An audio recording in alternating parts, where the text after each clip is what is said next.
Hey everybody, this is Pierre Quinn, and you're listening to the Leading While Green podcast, where my mission is to help you live, learn, and lead with confidence.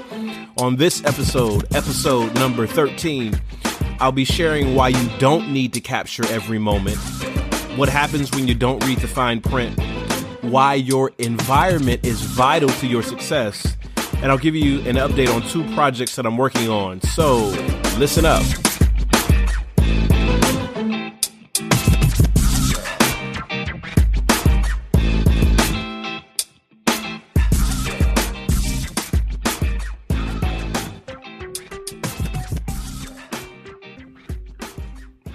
Part of me misses the days when everyone didn't have a camera. And I know sometimes we really don't like to hear when people from previous generations say that they remember how things were back in the day, and they always talk with a bit of nostalgia as if everything back in the day was better. And we know that's not true. It's just when we look at things retrospectively, we paint it in a much better light in many cases than it really was. But this whole camera issue thing for me, sometimes it gets a bit out of hand. Recently, I went with my daughters to a daddy-daughter dance at their school, and it was a cool cute little event. All the dads dressed up, all the daughters dressed up, and it was really nice. And we had dinner and we played games and there was music, and it was cool. I liked being there with my 2 daughters, sharing these moments with them and capturing these moments. And there was a photo booth and we took pictures. But I watched during the course of the evening where at one point, the majority of the fathers were not looking at their daughters. They were looking at their phones, using them in camera mode. They were looking at their phones at their daughters, taking pictures and recording video. And it just struck me how there's such a desire, and the technology makes it so easy. There's such a desire for us to seemingly capture every moment. The crazy thing is that for most of us, we keep these pictures on our phone and we keep these videos on our phone, and they end up, for the most part, just taking up storage, and we don't really go back and look at them, or we share them or send them to 1 or 2 people, but it's just something to have and something to do, and something sometimes we feel pressured into doing because everybody else is doing it. I remember going to Disney World last spring with my family, and we stayed at Disney World the entire day. And it got down to the end of the night, and we watched the 2 programs at the end of the night. And during the end of the second program, it was a fireworks show. My wife's phone, either it died or it ran out of storage space. I can't remember. And she asked me, she said, babe, give me your phone. And I didn't give my wife my phone. And she was really upset with me. She said, well, if you're not going to give me your phone, at least take a picture of what's going on. And I didn't. Because I was reminded of something that gospel singer Ty Tribbett said in his concert a few years ago, as people were at the concert and had their phones out. And he said, be careful of missing the moment, trying to capture the moment. Be careful of missing the moment by trying to capture the moment. And there's something it's just a good feeling when you're telling a person a story, when the images are recalled to your memory and you're walking down memory lane and you're sharing with someone your experience. It's not quite the same when you just send a person a picture and tell them to look at it. It's different. And sometimes what happens uniquely in that moment, in that particular environment, you miss it because the environment, the feeling in the room, that intangible part of the experience can't be replicated. And you can take a video and you can take a picture, but you can't replicate that part of the experience. And I'm learning the value now of when I'm out with my family, when we're going on walks or hikes or just different events, I'm learning the value of not taking a picture, the value of just soaking it up and enjoying the experience and having the only record of this being the memory that's just lodged in my brain and the story that I can come back and tell. And you really need to ask yourself, how many times have you missed the moment? Have you missed the experience by trying to capture the moment for yourself? And where can you take some opportunities to put the phone away, put the camera away, and just enjoy the birthday party, enjoy the graduation, enjoy the wedding. Let the photographers do their job. Let the videographers do their job. And if it's not an experience where there's a photographer or videographer, you just soak up the moment yourself and let the memory be written on your mind and retell the story without having a picture. I know they say a picture is worth 1,000 words, but sometimes you just don't need to take a picture. You need to just enjoy the moment. And I know sometimes as a leader, it's hard to enjoy the moment, right? And I just want to transition to our conversation about reading the fine print. I used to work in a women's clothing store when I lived in Atlanta, Georgia. I won't name the store. I won't name the mall, but I used to work in a women's clothing store, and part of my job as a manager trainee, can't remember, man, it was like 15 years ago. Part of my job was to really support customer service, and customer service in a clothing store is unique. It's usually centered around returns, refunds, and exchanges.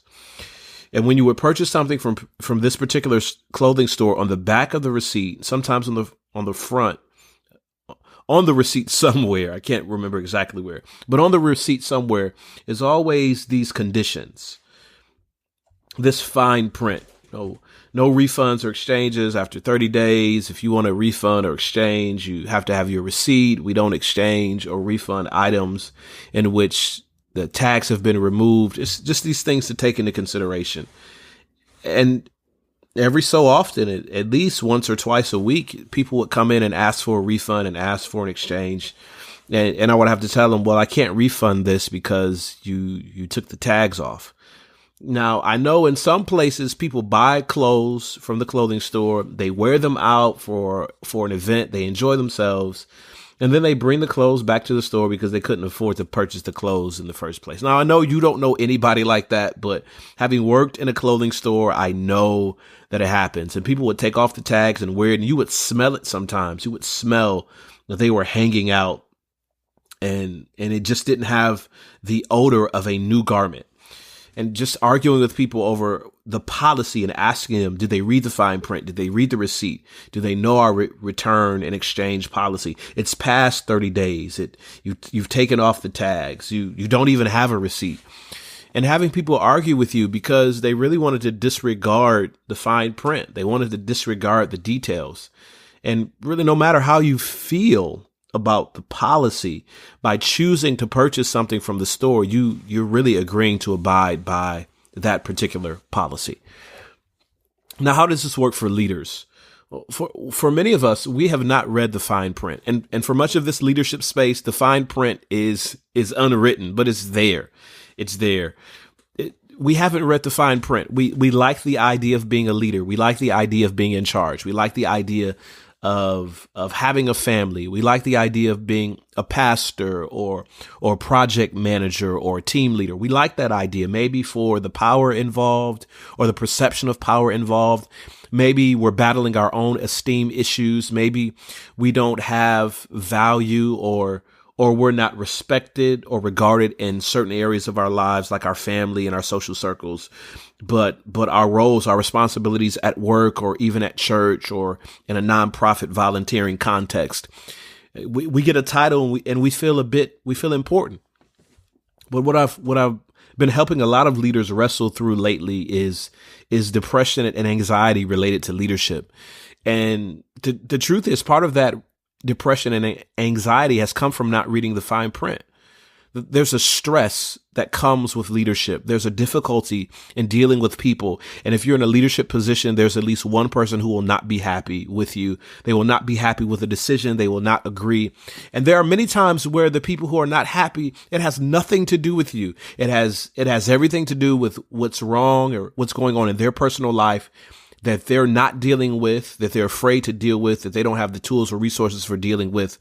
So they shift their frustration to you. Now, this is not everything. Some things are really your fault. You've made a mistake. You haven't communicated well. You've made a misstep, and you have to wrestle with that. But the fine point of leadership, the fine print of leadership is dealing with problems, is dealing with challenges, is dealing with personality conflicts, of changing culture, of getting things done. That's the fine print of leadership. And a lot of us, when we accepted our leadership roles, we were thinking about the presentations. We were thinking about sitting in the chair. We were thinking about chairing the meeting. We were thinking about having our name on the document. We were thinking about when the project was finished and they applauded us and they handed us a gift and our name was etched in stone or on some gold plate somewhere, some placard somewhere. We looked at those things. What we did not look at were the difficult moments when leadership really has to be applied. And I want to challenge you to, now that you're coming face to face with the fine print of leadership, that you don't back away. I know it's tough. I know it's frustrating. I know it's hard to deal with people sometimes. And you know this too, because you're hard to deal with. You don't always make sense. Sometimes you have irrational thoughts. Sometimes you're not as organized. You're not as tactful. You don't explain things well. And you know the frustration that people go through having to deal with you when you're in that space. And it's the same frustration that you have to go through as a leader when you're dealing with others in that space. So embrace the fine print of leadership. Embrace the fact that leadership is about solving problems.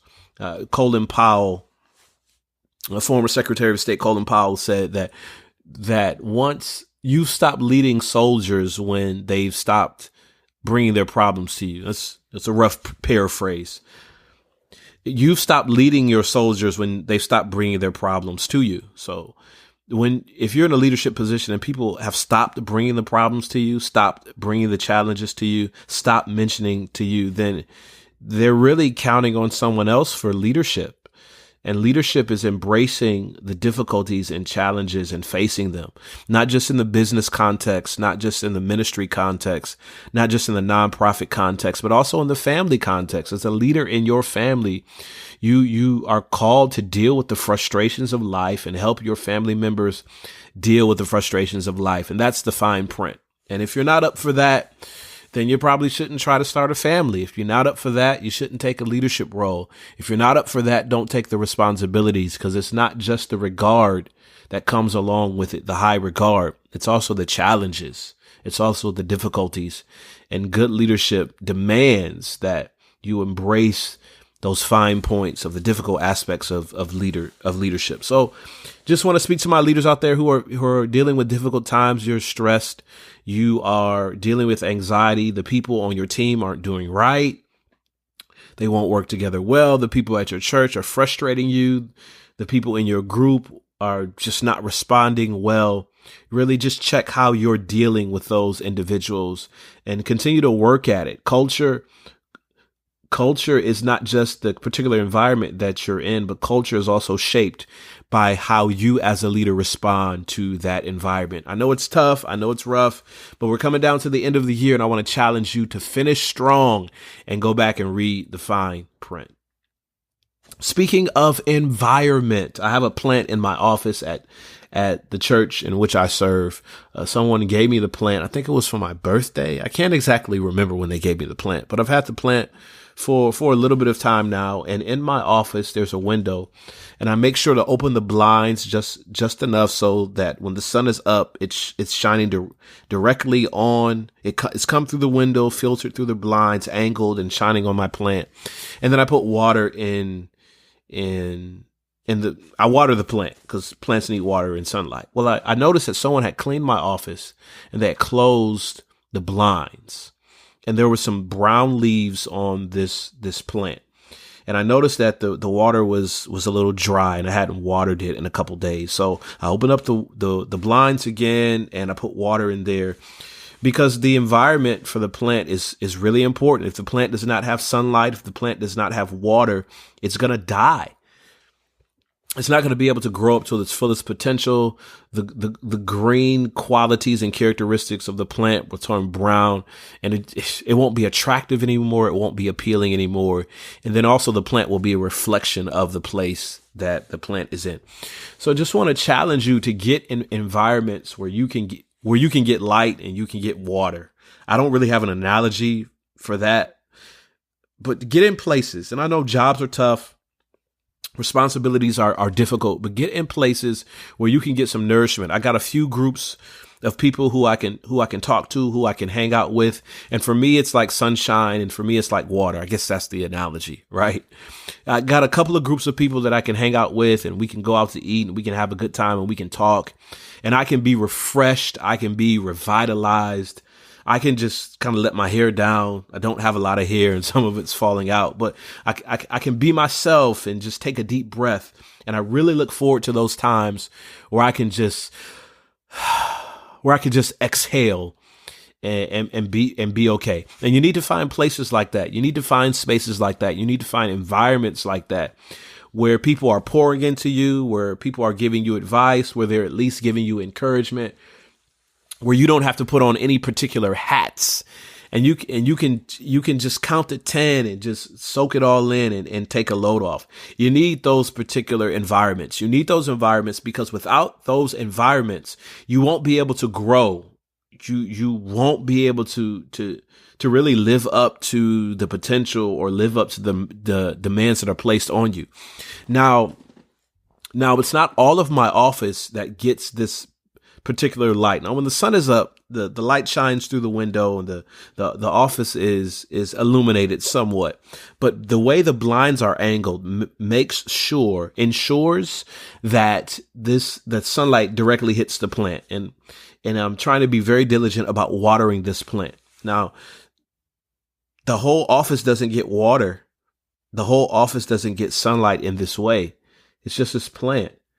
And how can you find places and spaces in your environment, not only where you can get sunshine and water, the places where you can be refreshed and encouraged, but how can you be sunshine and water in your environment? How can you be that voice of encouragement? How can you be that voice of counsel? How can you be a safe place, a safe space for other people? Because it's really needed. And if you're a leader listening to this, listen, you got to find a group, find a place where you can be okay. You might have to join a group like Toastmasters or a knitting club or a kickball team or something where you can be energized and be refreshed. You got to have some self-care. You got to have some self-care. And that's a big thing for leaders. A lot of times we experience burnout, or we do dumb stuff. We make mistakes because we're not caring for ourselves. We're worrying about everything else, sometimes not even taking care of our families and not taking care of ourselves. And our weight slips, our mental health slips. We battle anxiety and depression. So how can you work on some self-care? And part of self-care is having a group, a space, some people where you can hang around and be yourself and take a load off. And that's my challenge to you, especially as we're coming down to the end of 2017 and shifting toward 2018, to really have some spaces where you can get some sunlight and water. Speaking of transition to the new year, I'm super excited about this guide that I just released. And you can find the guide on my blog, pierrequinn.com/takeaction18. Take Action 18, pierrequinn.com/take action 18. And when you go to that URL, you will find my 2018 Leaders New Year Action Guide. My 2018 Leaders New Year Action Guide. I'll put this in the show notes so you can have the link to it. One of the things that I have struggled with before as a leader is taking action. And what I realized that if something is off, and this goes back to the environment piece, if my relationships are off, if my goals are off, if my environment is not safe, if it's really stressful, then the result is that I become apprehensive and don't end up taking action in the areas that need my attention the most. But when my relationships are strong, when my environment is safe, when my goals are clear, then I really have what I need to make good decisions and be intentional about making good decisions, because leadership is measured in actions. It's really measured in what's gotten done under your watch. And it's hard for you to take good action, take decisive action if things are off. So in this 2018 Leaders New Year Action Guide, I outlined six phases or 6 steps to making better decisions and taking better action in 2018. It's a 50-page guide. I really packed, I chocked a lot of information, a lot of insights, a lot of resources into this guide. And I'm giving it to you away for free. That's right. I'm giving it to you away for free. I really value you as a listener and a supporter. I value you for joining me on this leadership journey. So I want you to download your Leaders Action Guide, pierrequinn.com/takeaction18. Completely free. And it's going to walk you through a process for setting yourself up to take greater action in 2018. This is important because a lot of us get caught in the valley of indecision, and the valley of indecision is not a safe place to be. It's the place where dreams die. It's the place where goals fail. It's the place where ambition deteriorates and vision just crumbles because we don't take action, and and part of the reason is we don't know how. And the other part is we're just not in a good place to take action. So we wallow in the valley of indecision. So get my 2018 Leaders New Year Action Guide, pierrequinn.com/takeaction18.